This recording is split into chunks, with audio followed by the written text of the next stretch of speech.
Em chào các anh chị nha. Mấy hôm nay bận quá em không lên clip được. Hôm nay rảnh rỗi lục vài cây Zippo ra để lên clip cho anh chị mình ha.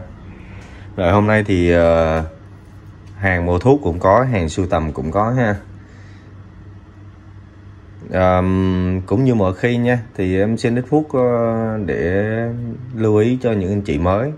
Thì shop bên em cọc 100k em đi đơn, phí ship các anh chị chịu. Còn nếu mà các anh chị mua những cái đơn hàng mà từ 500.000, 500k trở lên đó mà các anh chị chuyển khoản đủ thì em sẽ bao ship ha. Rồi số điện thoại thì em có để ở trên màn hình ha. Rồi ví dụ như các anh chị mà muốn lấy cái này ha, thì ngày hôm nay đó là ngày 19 tháng 8 nè. Mã này là mã Z2. Còn đây là cái số tiền ha. Rồi các anh chị dùng Zalo thì gửi kết bạn Zalo với em, chụp màn hình gửi qua cho em thì nhanh nhất ha. Còn nếu mà các anh chị điện thoại thì các anh chị báo giúp em là cái ngày, cái mã số thì để em kiểm tra cho nó nhanh ha. Rồi em đi vô chi tiết nha các anh chị. Cái đầu tiên là mã Z1. Mã Z1 này là một cây đời số ha. Cây đời số, cái này thì nó hoa văn của nó là hoa văn chìm nha. Cái này hoa văn của nó là hoa văn chìm. Thì tình trạng của cây này á là nó là lắc cây bạc. Cái này là cây đáy lồi, nó xuất cho thị trường Nhật ha. Cái này không bẫy không thấp.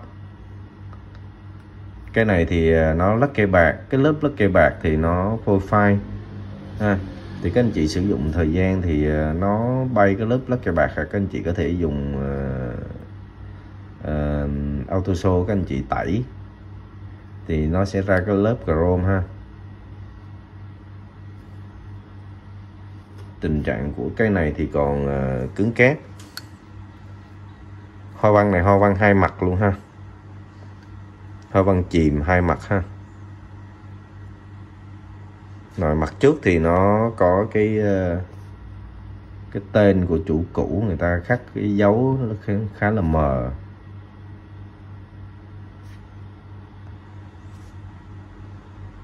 Tình trạng của cây này thì cứng cáp đẹp ha.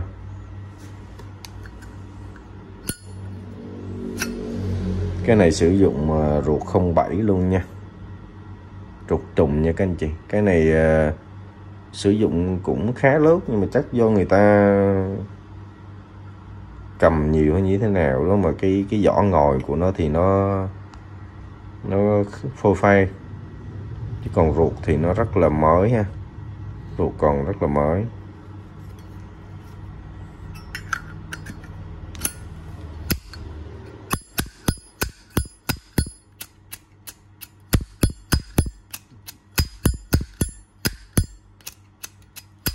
Bánh bén ha.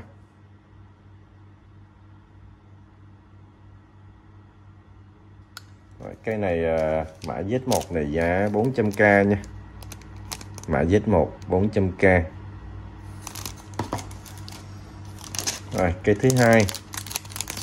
Cây thứ hai là một cây lam mã. Cái này brush xả nha, brush xả chrome ha. Cái này là chủ đề zin nguyên bản, chủ đề Zippo ha. Zin nguyên bản ha, zin của hãng ha. Còn thực chất cái này là cây brush xả. Mặt sau của nó thì nó sẽ là vân, cái kiểu vân xước như thế này nè các anh chị. Đó, nó sẽ vân xước như thế này ha.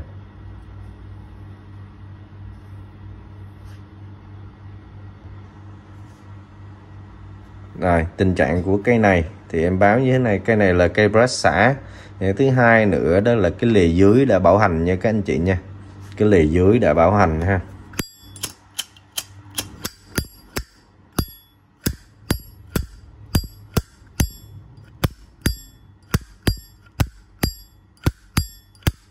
Âm hay ha.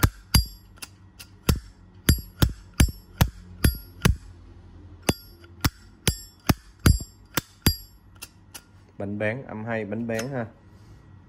Cái này 7 la mã, ruột của nó 7 la mã nha. Nhưng mà ruột mờ ha. Ruột 7 la mã, ruột mờ, sử dụng ruột mờ. Thì cây này nó lề dưới là đã bảo hành nha, lề trên thì zin. Thì cây này em để giá 450k, thì để anh em màu thuốc thôi ha.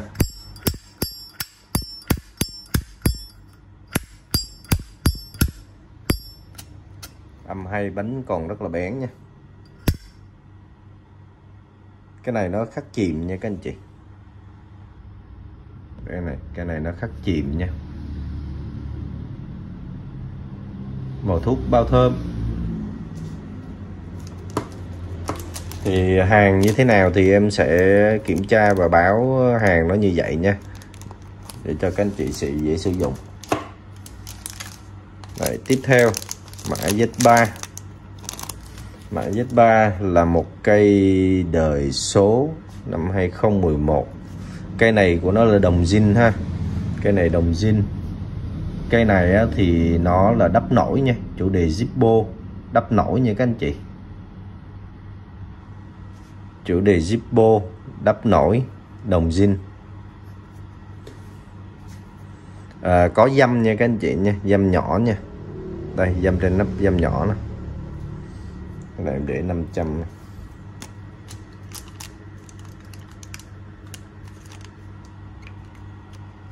Cái này nó dăm nhỏ nhưng mà không ảnh hưởng gì nha.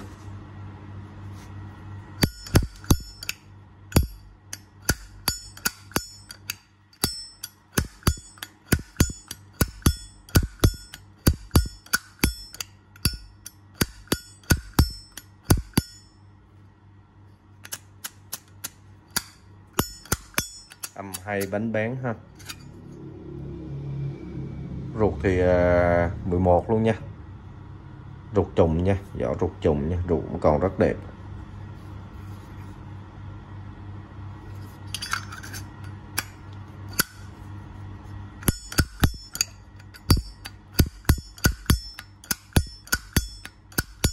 Âm hay ha, bánh bén. Đây, cái này có giá là 500k nha các anh chị. 500k ha. Z3 500k. Và tiếp theo Z4 là một cây brush xả nha. Cây này brush xả, emblem này thì em dán thêm nha. Emblem Mamro. Cái này em dán thêm ha. Cái này brush xả, hình thức còn rất là đẹp ha.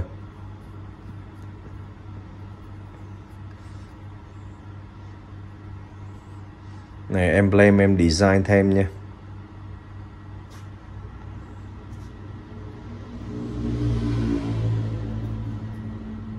Cây này 15 la mã. Sử dụng 15 la mã trùng luôn nha các anh chị. 15 la mã trùng.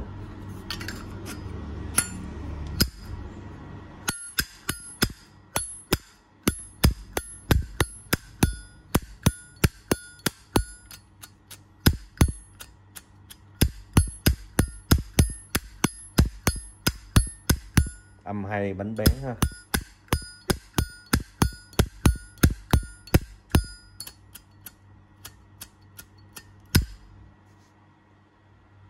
Đây, cây này 700k nha các anh chị. Mã Z4 700k ha. Rồi, tiếp theo mã Z5. Tiếp theo là một cây brush xả nữa nha. Brush xả chủ đề Zippo zin hãng. Brush xả chủ đề Zippo zin hãng ha.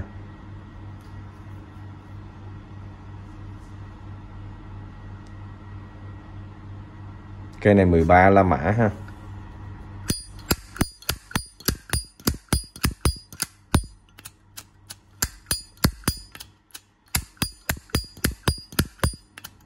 Âm hay, bánh bén ha. 13 la mã ruột trùng luôn nha. Sử dụng ruột 13 la mã trùng ha.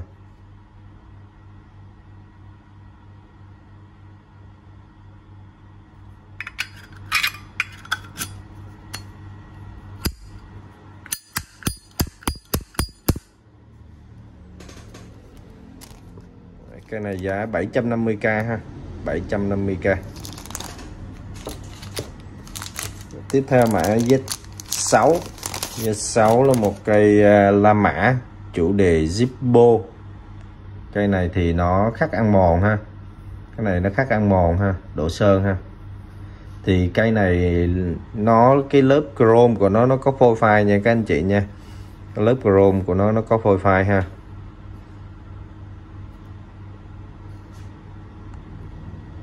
Cái này 450, 450 ha. Về trải nghiệm mùi thuốc. Cái này của nó mọc ngược nha các anh chị, mọc ngược, 8 la mã mọc ngược ha. 8 la mã mọc ngược. Chủ đề hãng cũng khá hay.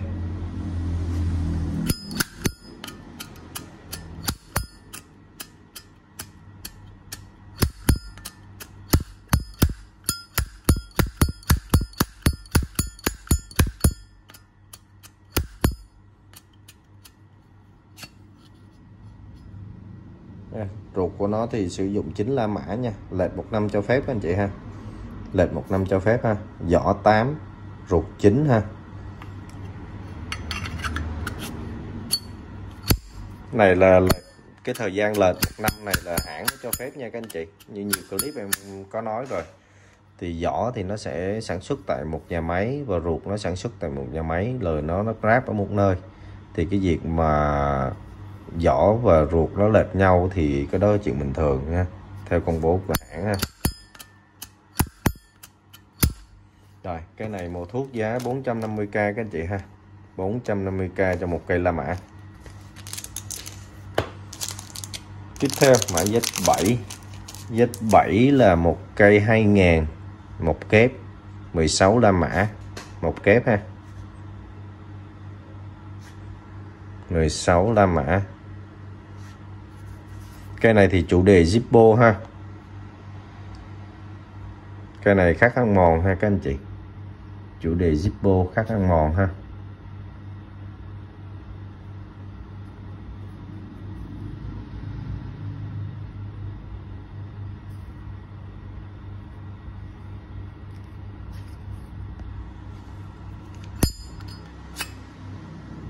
Ruột 16 La Mã trùng nha các anh chị ha, ruột cũng còn khá mới.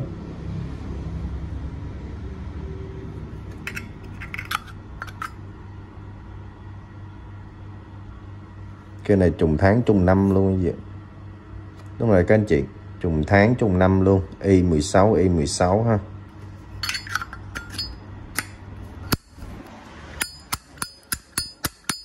Hay ha. Bánh bén ha.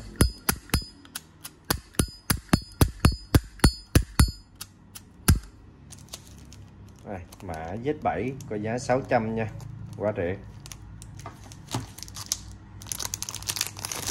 Mã Z8. Mã Z8 là một cây xuất nhật ha. Một cây đáy lồi xuất nhật. Đời 04 không tử ha. Cây này thì lắc cây bạc nha các anh chị. Cây này nó lắc cây bạc ha. Đây còn gọi là mông to đây. Dòng xuất nhật. Cây này thì nó hoa văn của nó là khắc ăn mòn ha. Khắc ăn mòn ha. Lắc cây bạc.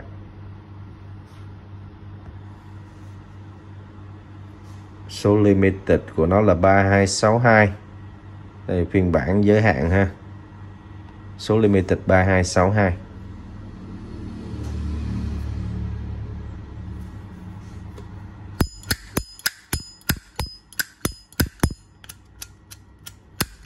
Bánh bén ha.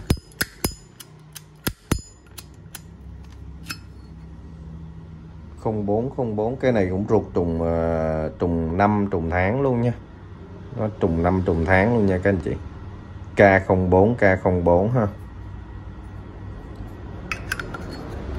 K04. Cái này thì để em lấy cái chặn sân đỏ em bỏ vô nha. Tại vì bắt đầu từ đời 04 thì nó dùng chặn sân đỏ này.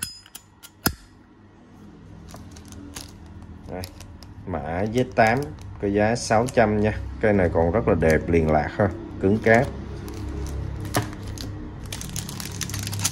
Đây, mã Z9. Ủa, thiêu cây ta. Cây này mã Z10 ha. Đây, mã Z10, một cây chrome face xước, khắc ăn mòn, đổ sơn ha. Guam USA. Này khắc ăn mòn đổ sơn ha. Chrome face xước thì nó chống bám vân tay rồi. Với lại nó cũng đỡ chày xước ha. Hình thức cây này khá đẹp. Cái này là 11 La Mã ha. 11 La Mã.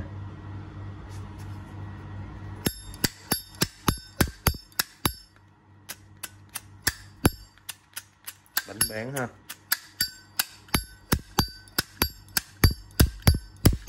Âm hay bánh bán ha. Ruột 11 La Mã trùng luôn nha các anh chị nha. Trùng ha.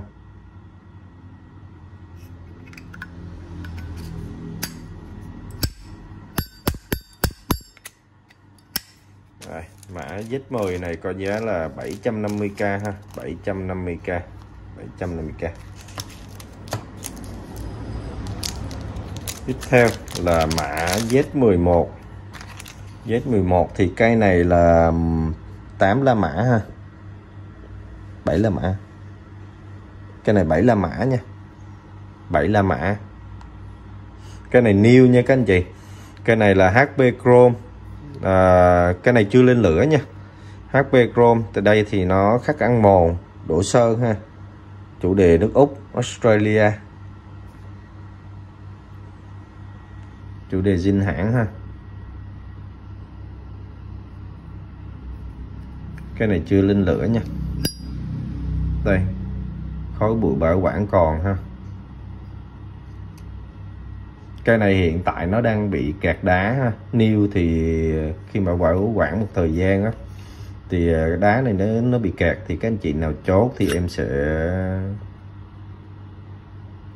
thông đá nha. Đây các anh chị. 7 La Mã trùng luôn nha các anh chị ha.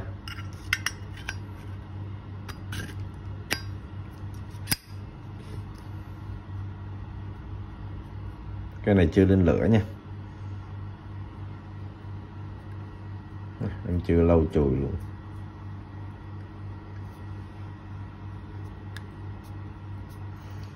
Đây, cái này giá của nó là 1.200 ha. 1.200. 1.200.000 ha.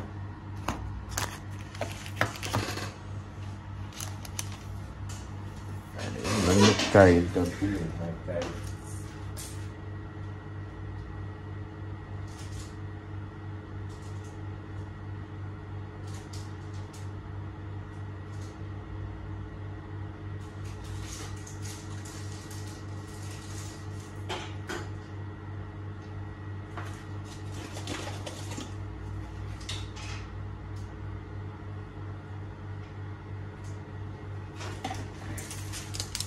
Cái này mã Z9 đi. Lên mã Z9 cho 19/8 ha. Z9. Cái này 400k. Đây, em lên mẫu Z9 nha. Z9 một cây đời số 02. 02 đời đầu thì nó lưỡi gà rồi búa cam, nó sử dụng giống như của La Mã ha các anh chị ha.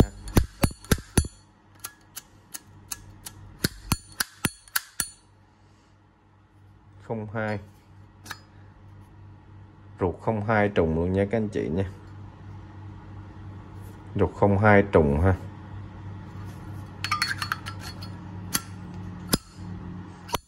Để chỉnh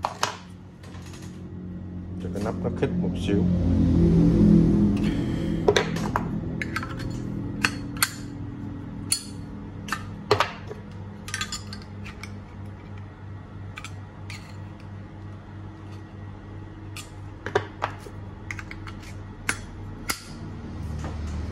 Đây, ô xăm tên còn trống luôn nha các anh chị. Muốn khắc mua về khắc tên lên này để tránh trường hợp mà nó mất mát thì mình khắc lên này.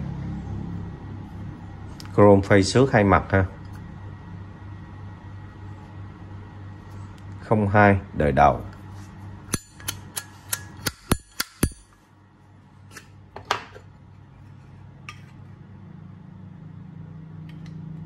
Bánh bán ha. lưỡi gà khỏe.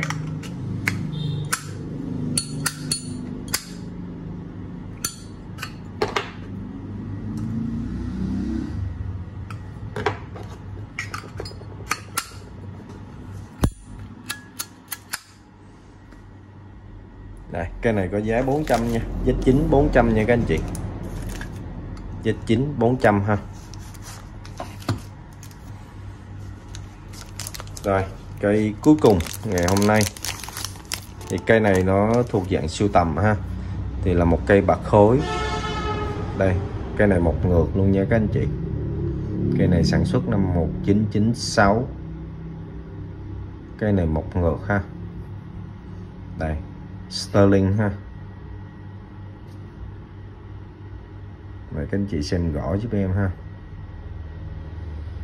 Một cây bạc khối chính hãng, tình trạng còn rất là đẹp ha.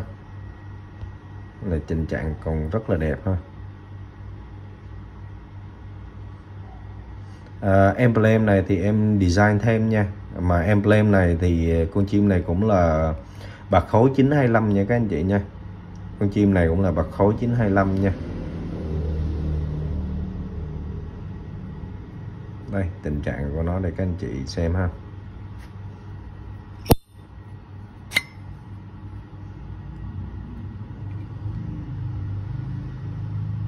Đây, cái này sử dụng ruột 12 La Mã ha. Trùng đời ha.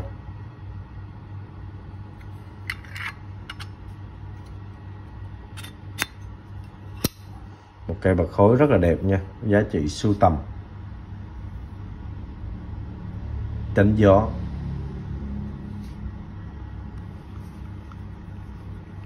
Cho cái tay em nó dơ nên cầm lại nó có vô ố lâu là nó sạch. Anh chị đợi em chút.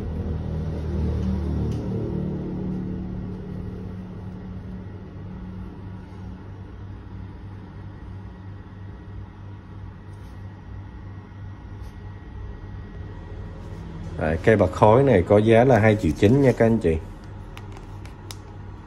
Một mức giá rất là hợp lý để cho các anh chị bổ sung vô bộ sưu tập của mình ha, hay là mình dùng ha. Cực kỳ đẹp.